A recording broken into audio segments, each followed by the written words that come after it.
It really started to happen when my brother was murdered.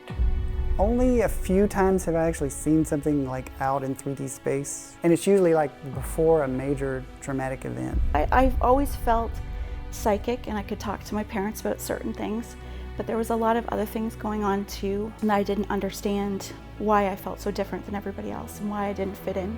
So ideas pop into my head, okay? So I just happen to know when it's my idea and when it's something I'm getting from the other side. I felt separation. I felt I'm this freak that's walking around on this earth, and I just want to fit in. And I want to say, for all the aspiring psychics and mediums out there, get ready, because your shit's gonna hit you in the face.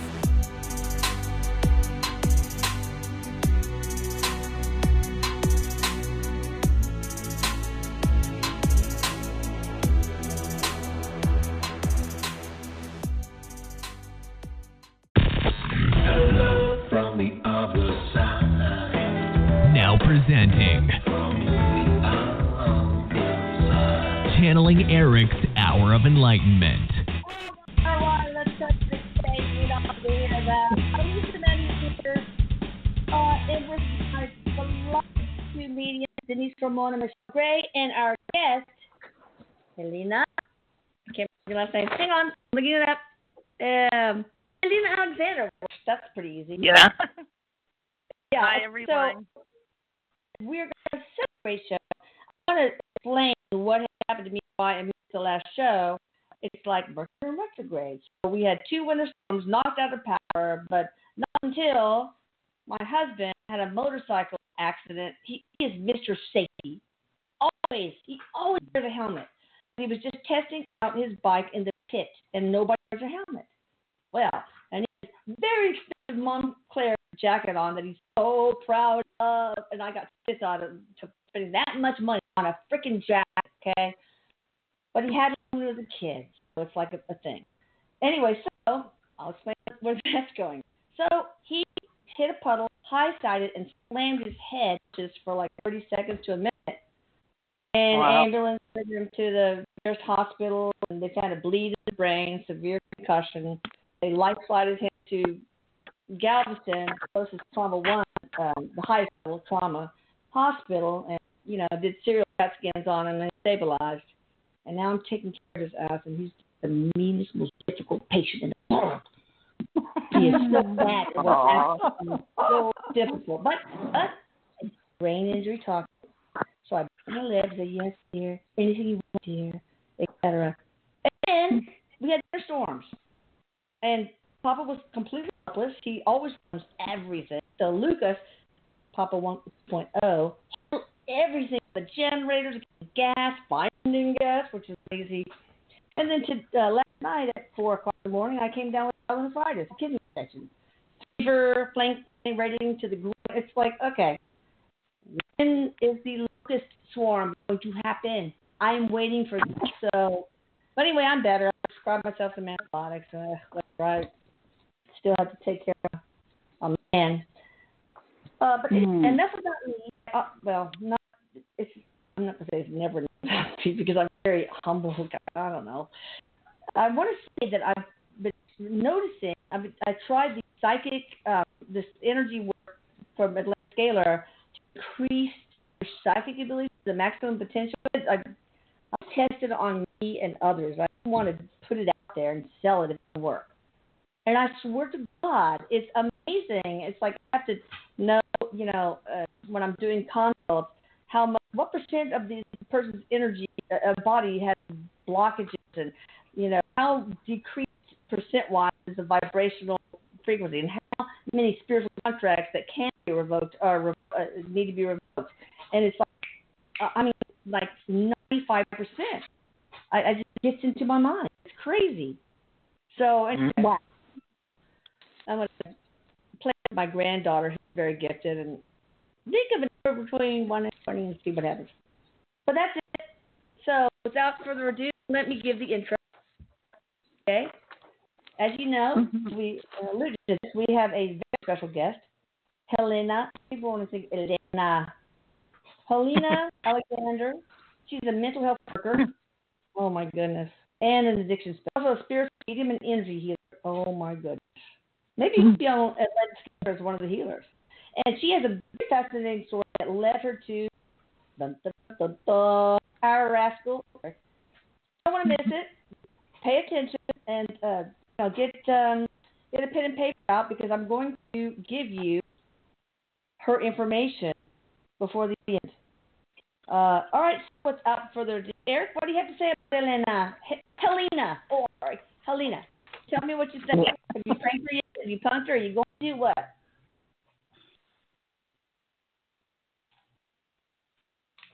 Denise, you go. I'm sorry. Does Erik have anything to say to Helena? Yes. Well, he says right now this is a very important topic, more than ever. And he says this is a real good time for Helena to come out and share all her wisdom and her knowledge and also her abilities that she is getting ready to jump into even more so. So he's like holding on like you're riding a roller coaster, like you're holding on like you're waiting for it to take off. And that's what he says, Helena. He says, because you have so many amazing abilities and your knowledge and your wisdom behind this. And he's anxious and he's ready for you to share this. And he says a lot of people are going to get a lot of benefits today from the radio show from you and then after. Yeah. Mm-hmm. It feels like a roller coaster ride. Whoa. Helena, I want to ask you, because Denise pointed out something that now, better, more than ever, have you seen a great deal of increase in, addiction? Definitely. Since the lockdown? Definitely. All right, well, I'm sure we'll talk about that and everything. The floor is yours. Tell us your story first if you want. Sure.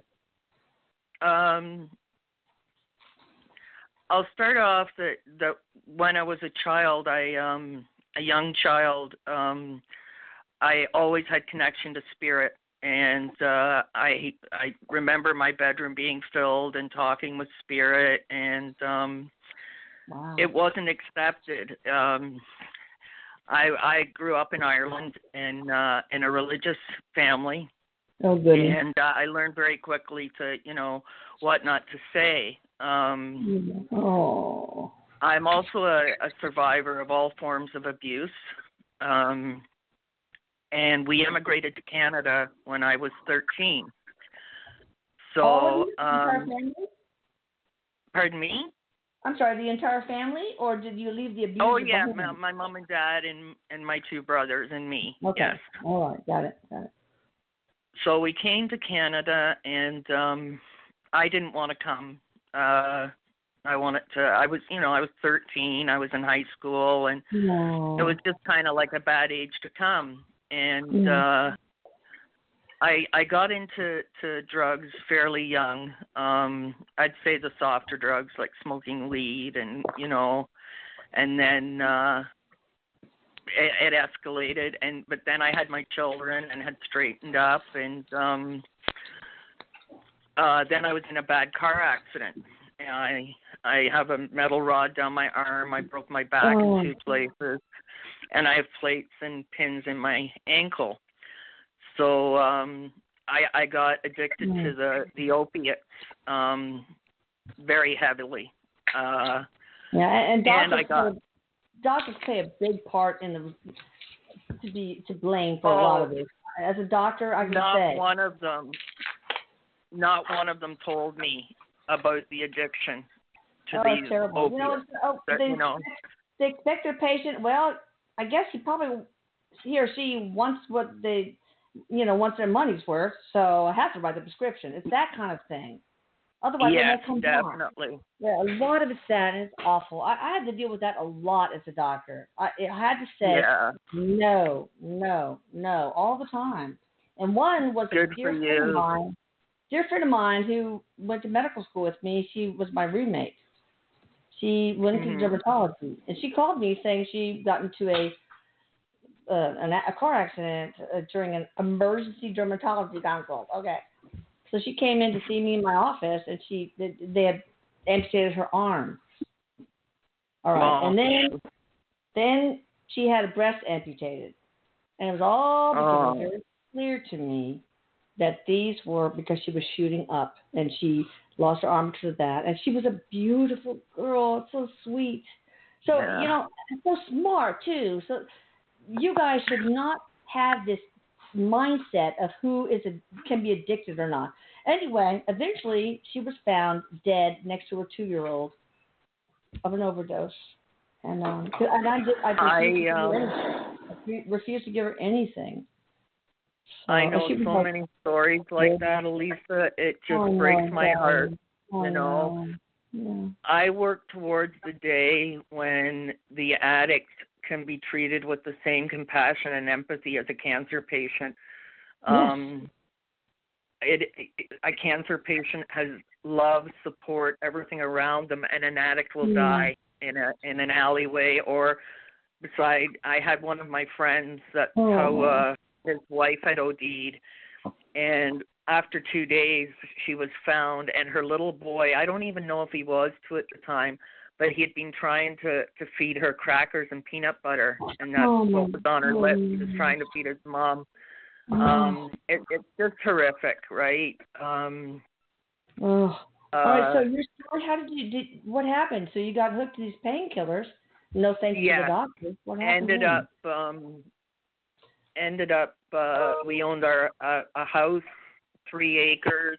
We owned our own transport truck. Oh, I can't hear you now. The volume's super low. The volume's super low all of a sudden. No. Oh, it's really low. Did you back away from the mic? Can you hear me now? There we go. Good. So I was on the street for quite a few years. I was down to like 80 pounds. I had to pull back from my children. I couldn't have them watch me self-destruct, and it just it took the toll. But I got to the point, Elisa, where I had planned my suicide. It was I was going to get a fentanyl patch, and I was going to get it over with quickly because I couldn't stand the pain. And it was either that or something had to change. And thank God, with a lot of support, and we all have a little pilot light inside of us that stays lit, all of us, I believe. And I love that analogy. Light just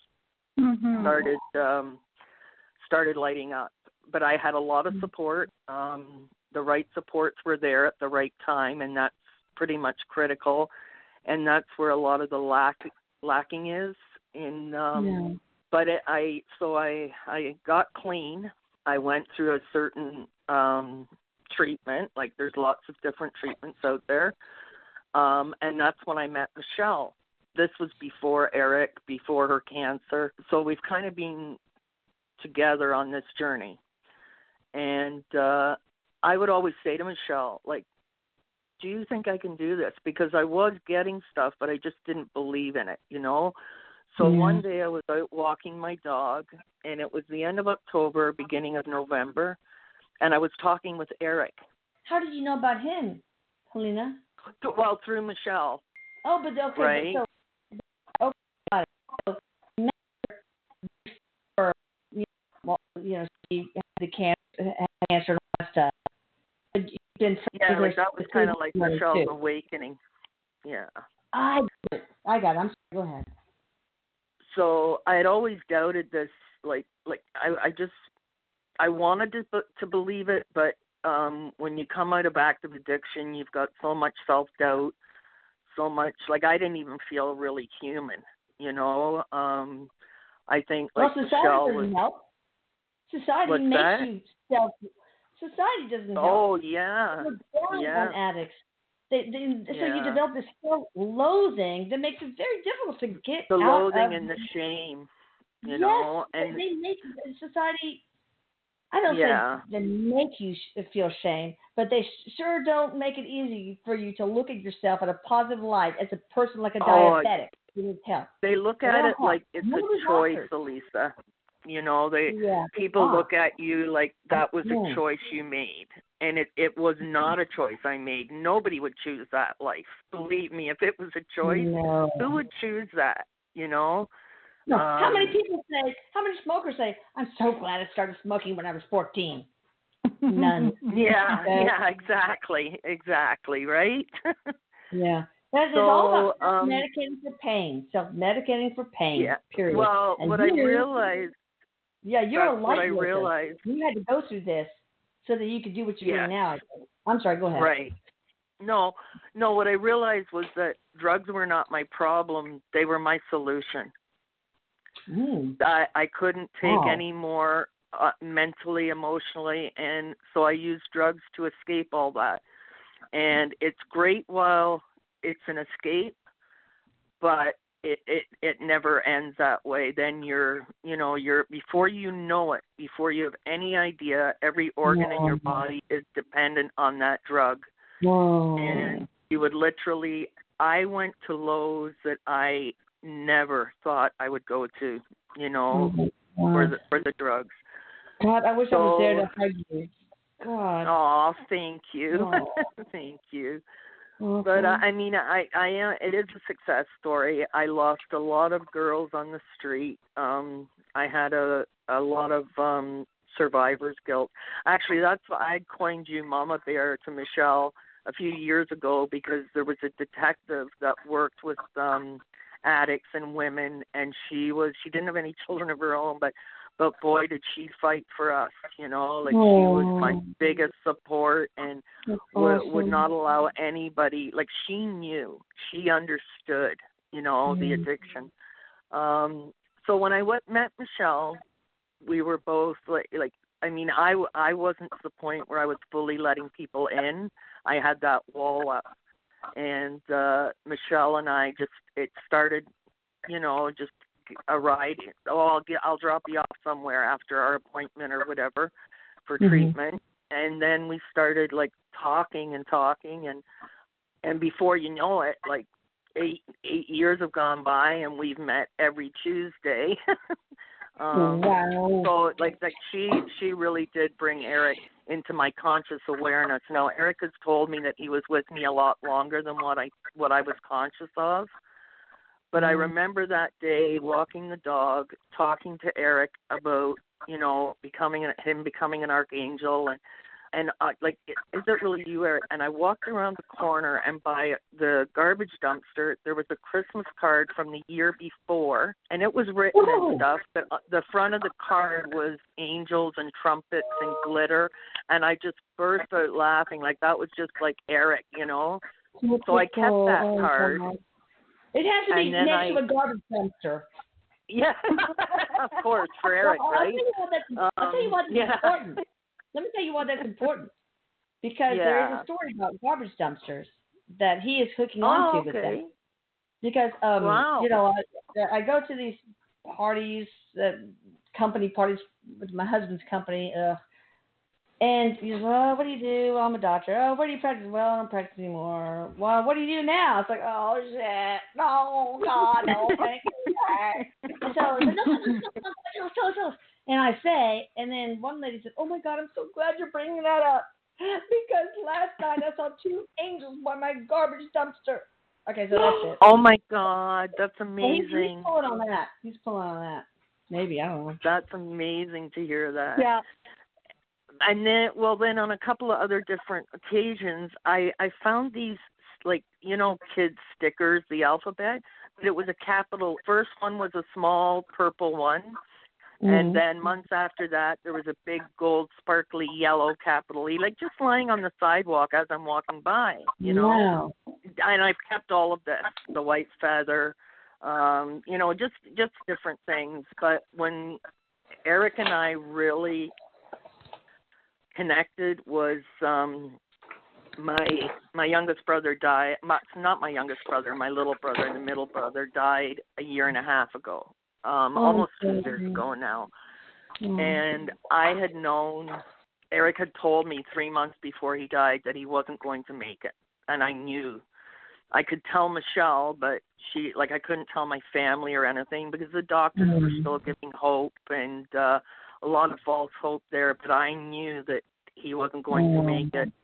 And I knew that the last time we dropped him off at the hospital, that he wouldn't be going home. My mom had taken care of him for quite a few years. So I asked Erik to cross him over, and I mean, in his ICU room, like Erik was there, family was there, archangels were there. I mean, and my brother and I, well, you know, he was still awake, and we knew that, you know, he was going to die on that day. There was such a spiritual, intimate connection between me and my brother that I knew that he knew. And he had always made fun of me for my spiritual stuff. Like, he had always called me Madame Voodoo. Yeah, just joking around. In a scary way? Yeah. What's that? No, in a joking way. In a joking way, you know, like you're Madame Voodoo kind of thing, you know, like he took it with a, you know, grain of salt or whatever, right? I was right on the things that he was calling me Madame Voodoo about, so it was kind of like, you know, okay, right? He's acknowledging it at the same time. So after he passed, and I got to say, like, the support that I had from Spirit, I don't know how I got through that. I'm an empath. I was with my parents, and my youngest brother had flown back from Ireland to see him. And the grief and the pain and the, like, you know it better than anybody, you know. A piece of you dies with them, you know, and it's a void, and it's, although I had my beliefs, which gave me some comfort, but it's still the loss, you know. But within it was less than a... So you got your abilities back, huh? So you got your abilities back. Oh, yeah. Oh, very much so by this time, because I was asking Erik and, like, talking to Erik about it, and Erik was telling me, like, I knew when things were going to happen and, you know, what was going to happen. But less than a week after he died, that's not the word I want to use. Transition. I don't like that word. Transition. Thank you. That's the word. He came to me, and the first thing he said to me, and he was like, my brother's sense of humor, that's what he's known for. You know, he was you know, just hilarious. All our lives kept us laughing. But he came to me and he said, well, I'm Mr. Voodoo now. And I just burst out laughing. Like, I'm sitting out in the garden with my family's there, my son's sitting with me and that, and I just burst out laughing. It was such a comfort, you know. And then maybe, I don't know, a couple of weeks after that, there was a little robin bird in the backyard, and my parents' backyard. I was over visiting, and he had hurt his wing. And I said to my mom, get a box and I'll take him home and see if, you know, I can nurse his. I've got this, I love birds. So my mom went in and told my dad to go get a box, and my dad was getting a box, and my mom's going over, and then my dad just took this little towel and got him in the garage, and we figured, okay, he'll be safe in there. And my dad drove me home, and while my dad was driving me home, the bird had died in my mom's hands.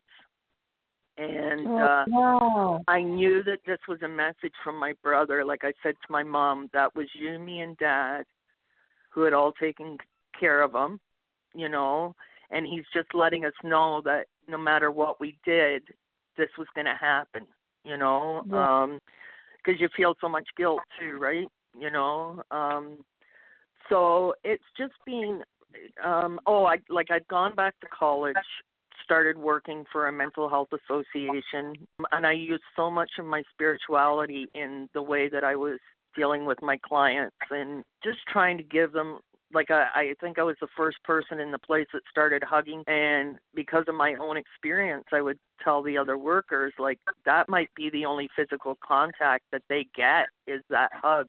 Like, they're treated so, they're looked down upon so much. Like, I had a lot of survivor's guilt in the beginning because so many of my friends had OD'd or infections, a lot of infections. you approach as a mental health expert? I'll start talking about that. Now, I will say I've learned a lot about, I still don't know that much about addiction, especially opiates. The opioid crisis is so awful. And I think that psychiatrists, they concentrate on serotonin, dopamine, norepinephrine, blah, blah, okay? They don't concentrate on endorphins because they're very difficult. It's not, wait, hang on. It's not impossible to measure.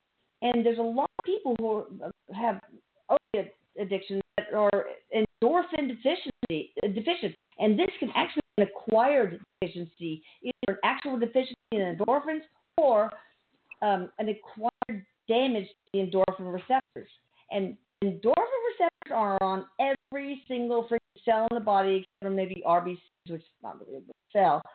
And so I am a big proponent of something called low-dose naltrexone, LDN, for, of course, it can precipitate withdrawal, so you have to start with ultra-low dose. But I'll tell you a story. After Erik died, he went low really bad. He got into opiates. So it was just awful. So I put on LDN, and 3 years later, he walked down the stairs and said, "Mom, I feel normal for the first time in my life." And that changed everything because it's so low dose that it disappears from your bloodstream so quickly that your body responds by tripling the endorphin release in the body. And endorphins are so important, not only for opiate addiction, but also for anything that involves pathological inflammation, which is the root of every disease. So that's why people think it can't work. How can it help so many things? Crohn's disease, multiple sclerosis, cancer, all that stuff, because it normalizes the immune system. It doesn't suppress it. I have people who have spinal lines who are on massive doses of steroids, blah, blah, blah, blah, but now we're on only that. And it's like $36 a month, and it's so safe. It's called, its nickname is the why not drug, like why not try.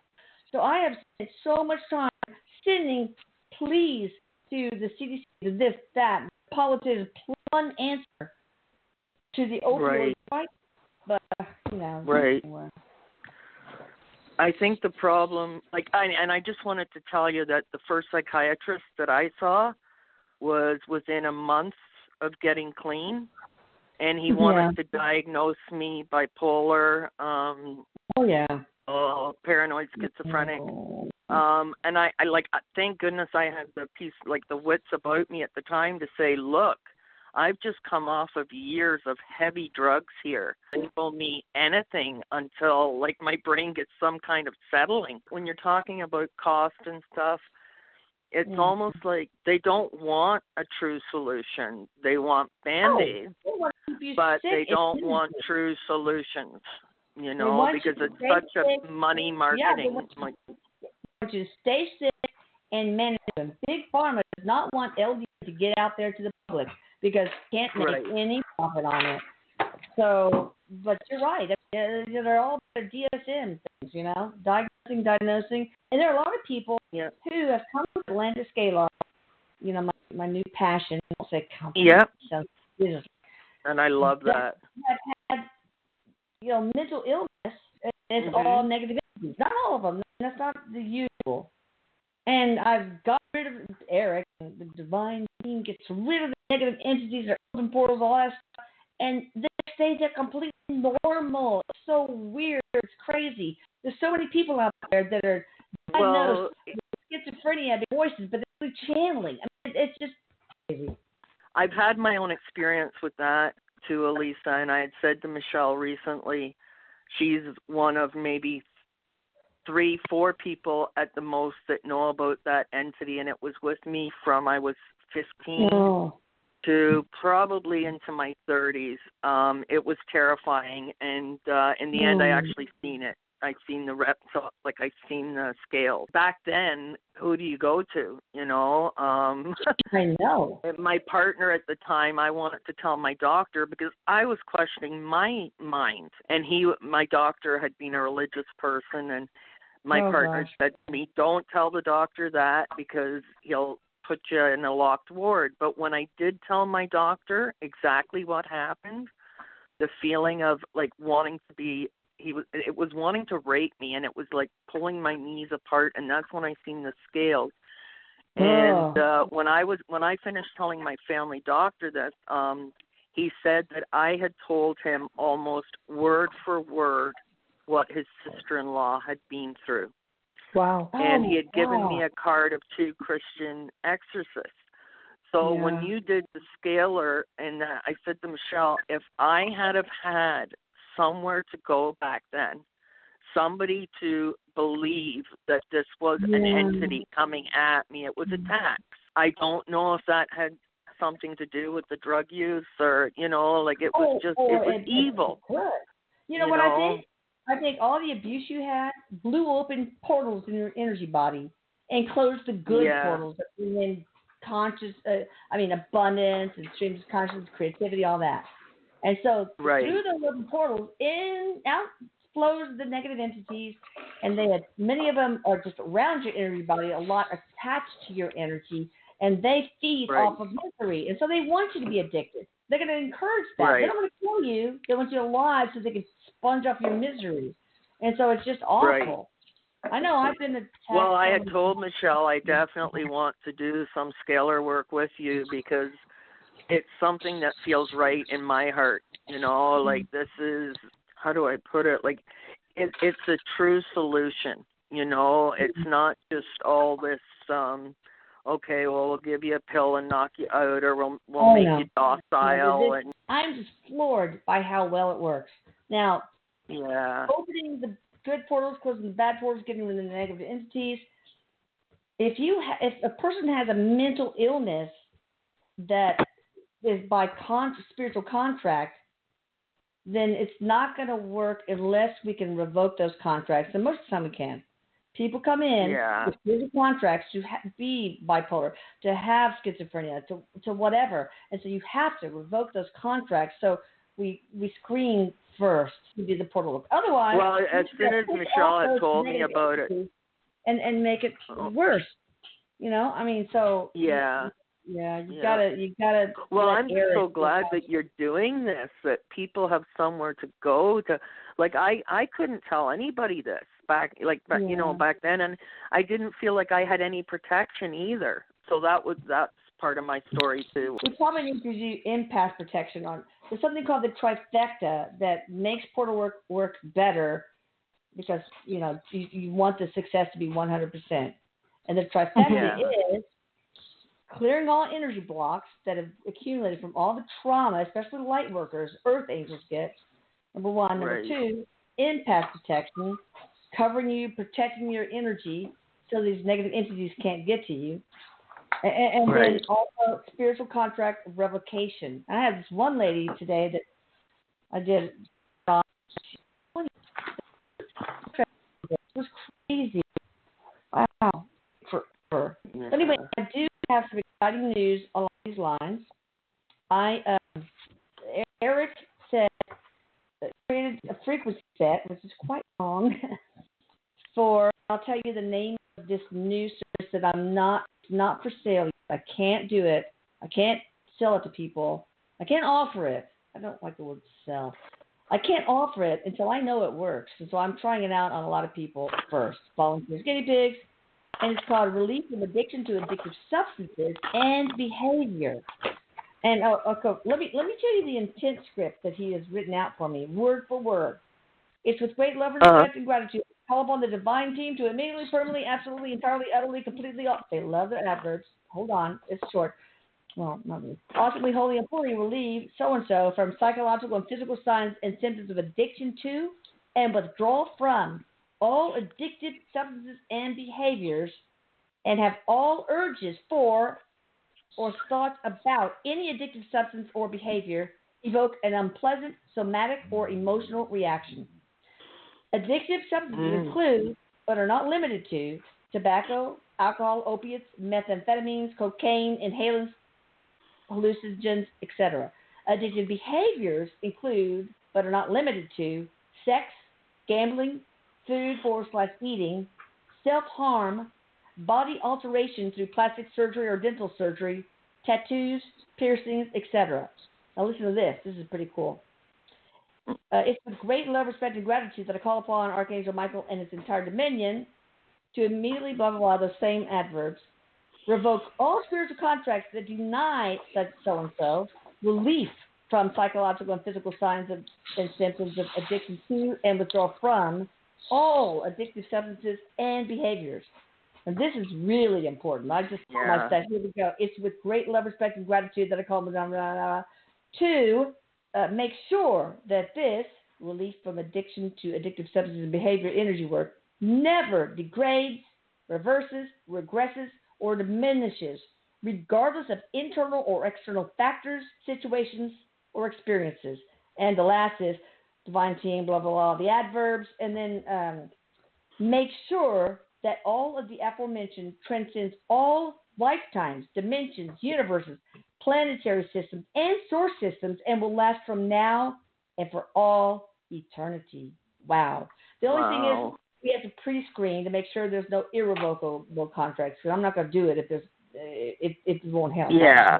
It really takes 9 days minimum, he says, to start working, and 14 days maximum. And you have to repeat it every 3 years for a while. 4 times a year, unfortunately, at least for a while. But, it's cheaper than heroin, I guess. And it's not a Band-Aid. It's an actual solution, right? For all eternity. Yeah. Yeah. Cool. Yeah. All right. What else would you like to share? First of all, share what you have to offer people, and then we can take callers if you want, or you can talk the whole time. It's fine.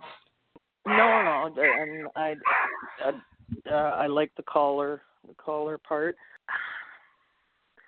What do I have to offer? The intuitive mediumship, the experience. I connect with spirit, like the guidance received, seeing compassion, and I'm an empath. Even being a young child, I knew that this world was the opposite. I knew I wasn't from here. My body always felt cumbersome, and I just felt that things were the opposite. So when you're that so much of an empath, everything hits you, and all those traumas, Denise, is she an earth angel? She sounds like an earth angel. Doesn't really feel like she belongs. Feels lonely. A lot of times, even when she's surrounded by friends and family or whatever. Definitely. Is she one of the 8,743 people on this earth that are earth angels? Denise? Erik says, you can equate her to that, but Erik says she's here as a healer. She's here as a healer, and that's why she went through everything she went through, because a healer has to have that type of energy within them. More or less to be a healer. And he says, she's definitely a healer. What kind of healing do you offer? I'd like to know that. If people were to go to, and your Facebook page is Tides of Trust. Yeah. Or they can personal message me on Messenger, Helena Alexander. This is me just getting on that roller coaster. So putting myself out there. But I've been doing this for years, and doing it for years with Michelle, other clients. Do you have a specific healing technique? I do Reiki. It does have to do with energy, and I can do that. Yeah, I can do that distance as well. That's awesome. It's love and self-love. What I believe that we're here for is to bring ourselves back to self-love. Acceptance, self-love, and then give that love back. And it took a long, long time. Oh my God! For me to be able to even think that I liked myself, let alone loved myself. And now that I know, it's shocking, given what you've been through with the negative energies and stuff, that you actually got there. I mean, that's so freaking rare. God. Yeah. Erik says we are here for Tuesday. Well, he is at least two things. We're here to remember how to love. And, of course, that's ourselves. But we also here to remember that we are love. Mm-hmm. Of course. So what do you prefer to do, the mediumship or the healing? Or the both. time? Both. Oh, okay, I knew you were going to say that. All right, Erik, do you want to go ahead and start taking callers? And Helena and Denise and Michelle? Absolutely. Thank you, Helena, for being so honest and having the courage to share what all of us need to hear, because there's so many of us on that same journey. Mm-hmm. It's so important. That was awesome. Yeah. Hi there, 651 area code. What's up? Hi, this is Christiana. Hi, Christiana. How you doing? Hi, I'm good. Do I just ask a question, or how does You this do work? whatever you want, darling. Okay, I was just hoping for like a reading, a mini reading. So you want to ask Erik what you need to hear, maybe? Erik, what does Christiana need to hear? What's your the initial of your last name, the first initial? L. L, okay. Okay, Christiana L. You know, Erik says, first of all, she had something, Christiana, you have to, and I know someone else with your name, and so when you were asked to give your initial, I was like, please don't let it be G, because then I'm like, I know you. Oh. So I was really glad to hear L. And Erik says, but he, as I say that now, Erik says it's not a coincidence that she has the letter L, because he says that is so tied into what our whole talk has been about, and that's love. And Erik is saying the thing that you need to know, he says, is that you are love. So I don't know if you're looking for love or wishing you had love. And when I say looking for love, I don't mean like you're out hunting around for a boyfriend or a wife or whatever. Just needing that yummy energy. Erik says, look within you, because you have a bunch of it in you. You have a bunch. So how does one do that? Can you give her one practical piece of advice? He's telling me for her to find something positive about herself each day, about herself. Not what she does for other people, but about herself. Like he says you have the cutest toes, by the way. So I've never seen your toes. But he says, acknowledge, that you've got cute toes, and and he says, and acknowledge, how wonderful and how your hands are. And so evidently you must do something with your hands, or you must give something with your hands, or do something with your hands, something, because he's saying I get acrylic, I get gel nails, and then I can get my toes done. Okay, so this is what he's saying, to love. Find, look at those and just really appreciate the beauty in them, and just what it is that you're doing for you. And he says, and find something about you every day that you really love. And from there, the universe is going to open up and start showing you even more, because when you do that, you open the doors. He says this is really about love. So when you say you're just Christiane L, that stands for love, is what he's showing me. Wow. All right, that's awesome. Can I add to that a little bit, or just what I got? I'm going to go get a package that's being delivered. Y'all talk. I'll be right back, because I don't want the dogs to bark. Okay, just a minute. Christiana, I just got that that you give out a lot of love, and everything, to trust and know that everything is as it should be. That self-acceptance, that loving yourself, just even look in the mirror every day and tell yourself that you're a good person, or say I love you. It's hard to do in the beginning. When you do it every day, it becomes like it sinks in. So just that everything, know that everything is as it should be. You are supported and loved very much, and just turn some of that outward love in. Okay, I gotta tell you, Christina, just to say to you, Erik, when Denise was talking about your hands, Erik showed me your fingers and your nails, and they are so pretty, Like, you've got these long, pretty fingers, and he just kept flashing them to me. So when you said acrylic nails, I'm like, oh, Erik, you like those hands. Oh, my God. I actually got fat little feet and fat fingers. Well, obviously he doesn't think so, because they're beautiful. He's saying they're beautiful. And he just adds to trust yourself. So trust what it is that you feel. Really trust. You're getting these little nudges from Spirit as well, and you may not fully trust her. You're just looking for some validation in it, because I'm getting that there's a lot of spiritual strength coming in for you. Yes. So absolutely trust that. Yeah. All right. They're supported very much. Sorry, I had to check with my husband too. He's, got that traumatic brain injury, so he's slowly recuperating. All right. Yeah. Well, we'll take the next caller if that's okay with you guys. Thank you, Christina. Thank you. You're welcome. Thank you, Christiana. Okay, got somebody from the 925 area code. Hi there. How you doing? Hi. There you are. Yeah. Hello. Hi. I was wondering what was in my future. What's your first name, son, babe? Sorry, what's your first name? Linda. Linda, and where are you calling from, sweetie? California. All right, help me call in. Oh, one of the few Lindas in California, I'm sure.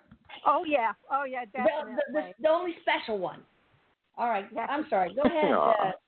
Go ahead. I just want to make sure that the mediums were able to hone in, and all three of them. Okay. Just wondering, my 42-year-old son died in 2017.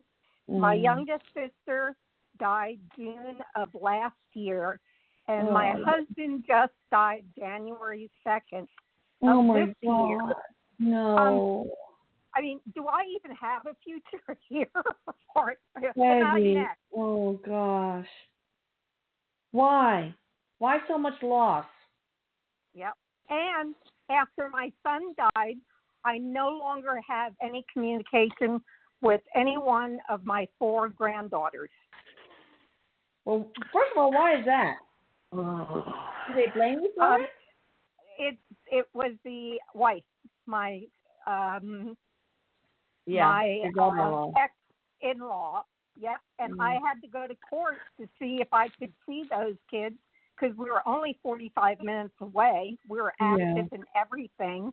And the judge said, no, I guess I wasn't a necessity. So that's going to change, Linda. That's going to change. And that's going to change. I don't know how old the oldest one is now, but that's going to change. And okay, can I interrupt?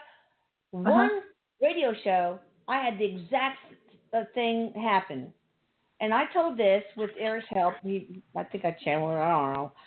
You did. I said, you know what? You need to call again and say, I just want you to know that I'm here if you ever need me for those kids. I love them. If you ever need me, I'm there. If you want them to have a grandmother in their life, I'm there. But if you don't, that's fine. I mean, this girl started, the mother started crying. Oh my God, yes, I need her. And they've been just best friends ever since. But every story is different. Go ahead, Denise. Yeah. No, I just get that that's going to come to an end. That you are going to have contact. So, do you have a future? Absolutely, and it's going to, it's not going to make the past all better, but it's going to make the present wonderful. And what is that future? What, Michelle? What do you see for? And I see a relationship with her. I see a relationship with her grandkids. Well, with 2 of them, I see. Okay. Is there somebody that she should talk to of the 3 who have transitioned that could help her? That we can bring forward, that Erik can bring forward? Who passed of the heart attack? Was that your husband? No, my son. Yeah. That was your son. Heart okay. attack. Yeah. 42. Okay, so that's why. Yeah, because he's the one that's coming forward and saying to speak your truth, to speak up.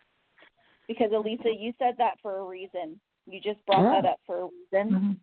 And to not be afraid to express how you feel, your love, and that you're there. Because you're holding a lot inside. Your throat chakra is constricted. And it's holding all those feelings inside. And, you know, there's no human explanation for what you've been through. There's no good explanation humanly. But on a spiritual level, know that there are reasons why you've gone down this path to be able to really reach deep inside yourself and to be able to create within you to keep going forward, because there is more for you to share. Because I keep hearing speaking your truth, and that's going to come out in more than one way. But your son is definitely with you, and I'm not getting your husband speaking. Did your husband have cancer? Yes, he did. Okay, because I can feel him with your son.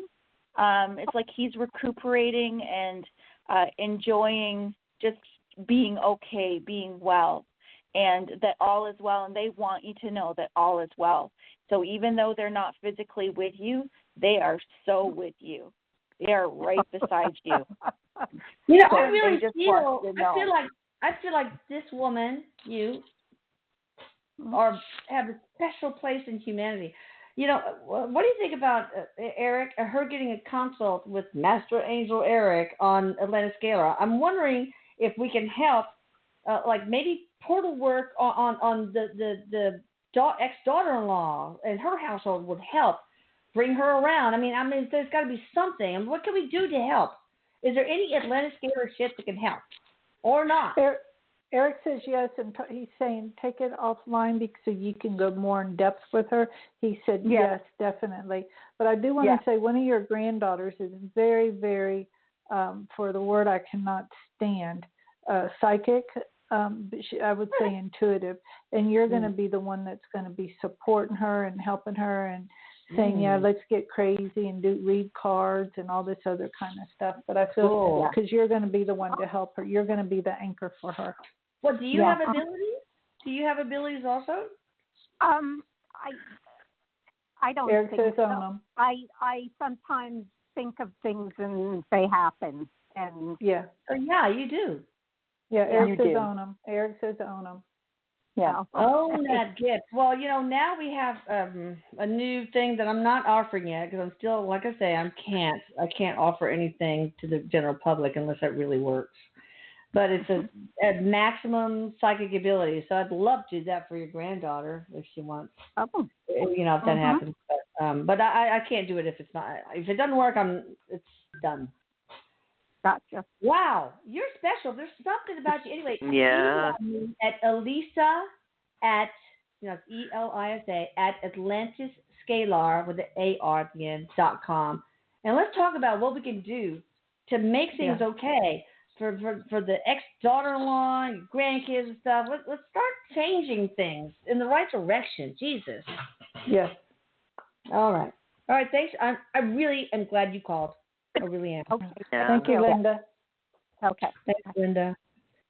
Now, before we take one last call, I want to make sure, all three of you share how people can get in touch with you. And then if we have time, we'll take that call that we tried, but it didn't work out.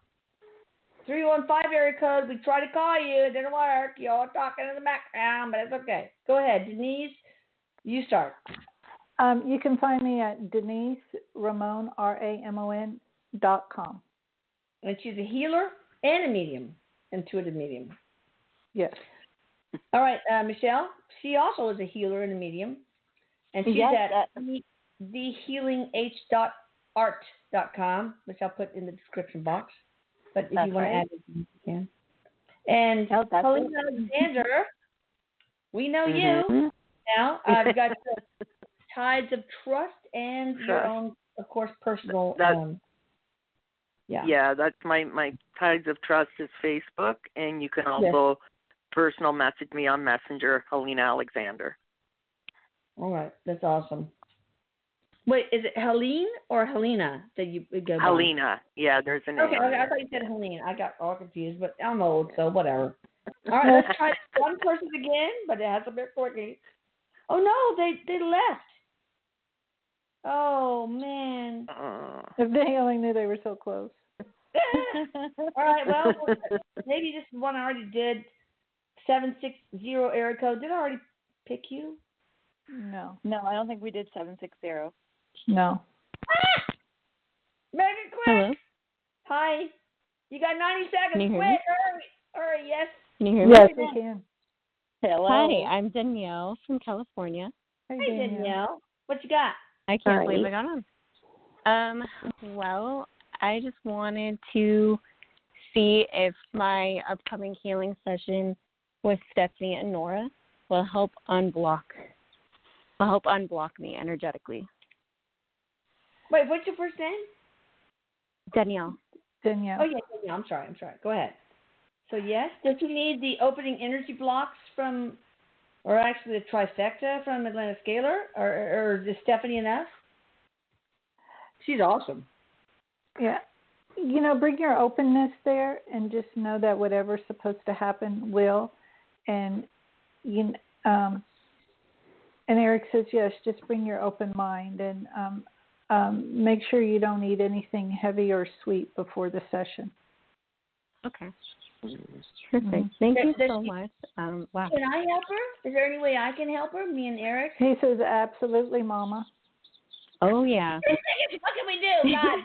Oh, God. Okay, go to Atlanta Scalar and contact me. Oh, shit. Okay, bye, everybody. Love you. Love you, Denise. Bye. Love you. Love you guys. Thank you so much. Love you all. Thank you. All right, take care. Bye. I love you, Bye, everybody. everybody. So much. Mwah.